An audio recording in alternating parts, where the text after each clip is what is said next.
The Prophet ﷺ made a public announcement to the Muslims, most likely in the house of Darul Arqam. And he said, Allah has shown me the land that you shall emigrate to. And it is a land of date palms between two volcanic plains. According to one version, the Prophet ﷺ announced it, but he didn't know the city. Then a few days later, he said, Allah has told me it is Yathrib. In one version, he said, I thought it might be Khaybar, but it is in fact Yathrib. In another version, he said, I thought it might be, he mentioned a land in Yemen. But both of those places don't have volcanic mounds around them. It's only Medina that has both of these signs. So he gave them permission to emigrate. So the Muslims began emigrating by ones and twos secretly. So the first person to emigrate, it is said, was Abu Salama. And Abu Salama gathered his belongings, took his stuff, he put his wife, and he had one child at the time, put them on his camel. So Abu Salama didn't do this secretly. He thought, this is my business, I can take whatever I want, right? And that's why, this was one of the reasons why people started migrating secretly, because of this story. So when he leaves, the Quraysh come and confront him with their weapons. And they said, oh Abu Salama, where do you think you're going?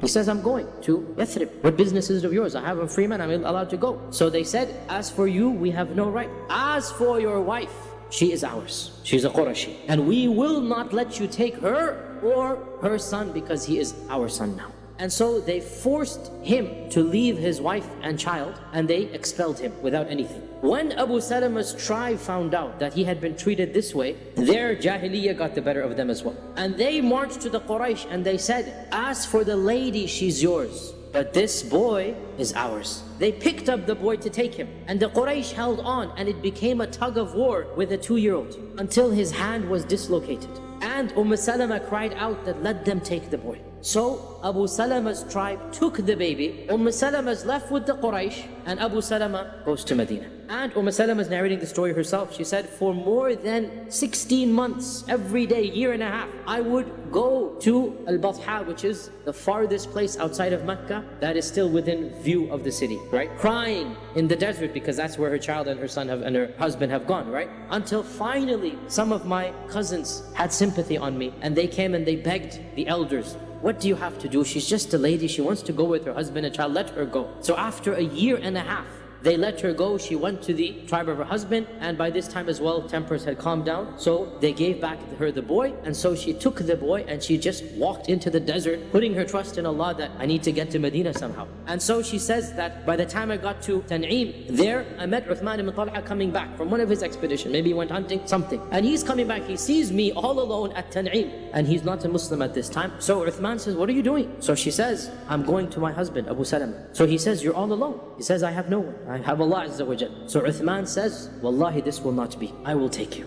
Salama says that I don't think there is any more noble gentleman amongst all of the Arabs than Uthman. He walked the entire way and he led the camel from Mecca to Medina, and he didn't say a word to me, but when it was time to stop, he would tell the camel to come down, and he would go forward and turn his back on me. When I would get down, he would put me under the tree, let me sleep, and he would sleep by the camel. And then in the morning I would get back on the camel, and we proceeded this way, all the way from Mecca to Medina, until finally when I could see the houses of Yathrib, basically, he said, your husband is over there, and he then let me go on the camel. This is at least a 2-week journey, one way. On the way back, he doesn't even have a camel. This is Uthman ibn Talha. Also, there's many other stories as well about this early immigration and the problems that people suffered. Suhaib al-Rumi. Suhaib decides to leave as well. It looks like he tried to leave surreptitiously, but eventually his news spread. The militia from the Quraysh marched outside of the city and surrounded him. Suhaib was armed. He pulled out his bow and his arrow, and he said, O people of Quraysh, I have 40 bows in my quiver, and I swear by Allah that none of you will get to me until I've used all 40. And then when you get to me, here is my sword,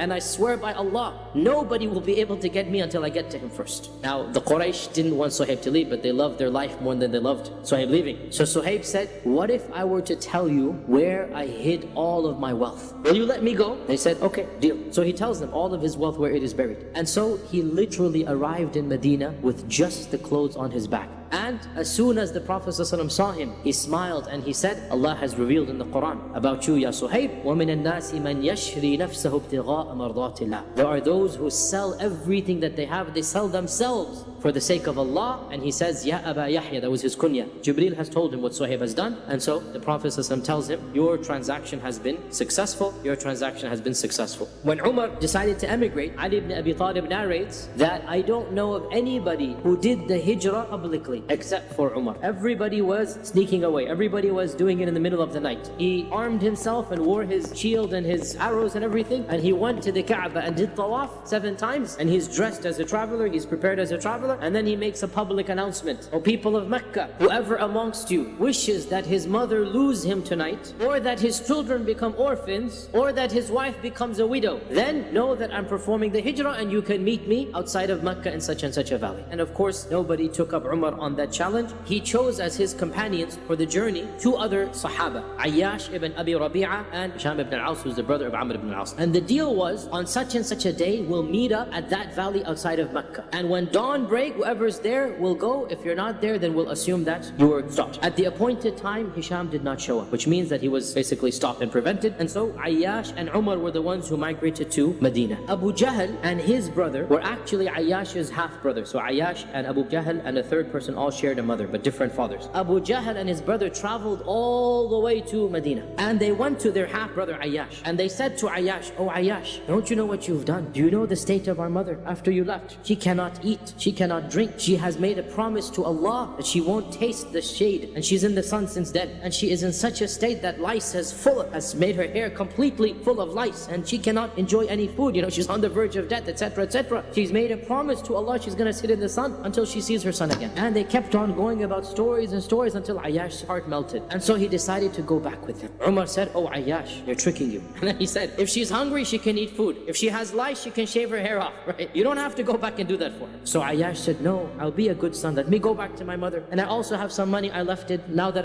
everything is secure here, I can bring the money back with me. Umar said to him, if it's money, wallahi, I'll give you all that you have. Don't go. And they kept on insisting that, no, come back. Your mother needs you, this and that. And so Ayyash's heart became soft for his mother. So Umar pulled him aside and said, hey, look, if you're going to go, take my camel. Because my camel is stronger and faster than theirs. And if you find any treachery, ride back immediately to Medina. And then eventually, as the road goes on, they start chit-chatting. You know how it goes in the safar, you open up and they're laughing and joking. Abu Jahl then says, oh, looks like my camel is weary and tired. Why don't we just ride on yours because it is stronger? And so Ayyash doesn't realize that this is a trap. So he makes the camel sit down. As soon as he do this, they jump on him. And they tie him up and they make him a prisoner. And they carry him back to Medina as a prisoner. And they march him around Mecca saying, this is how we treat our fools. So they bring Ayyash back and he discovers that Hisham, the one they were supposed to meet, is also being held prisoner. So he gets thrown into the dungeon with Hisham. And the Prophet ﷺ eventually migrates to Medina. His first dua qunut was about Hisham and Amr, Ayyash and all of these people. And he would say, Oh Allah, save Ayyash. Oh Allah, save Salama ibn Hisham. Oh Allah, save the Mustad'afin. Oh Allah, send your punishment upon the Quraysh. And he kept on asking the Muslims, who will volunteer to save Ayyash? Until finally, Al-Walid ibn al-Walid, Khalid ibn al-Walid's older brother, he said, I will do it, Ya Rasulullah. And so he traveled to Mecca, entered it in the middle of the night, and Allah Azza wa Jalla blessed him to basically find out where this dungeon was because it's not public knowledge. And in the middle of the night, he broke into the dungeon and he cut the bonds of Ayyash and Hisham and saved and rescued them and brought them back to Medina. And the point that we need to underscore, the Prophet ﷺ was really one of the last, if not the last, adult Muslim to emigrate to Medina. The only people left after the Prophet ﷺ were some of the women and children, such as the family of Abu Bakr, such as Ali. Otherwise, basically all of the adults had migrated before.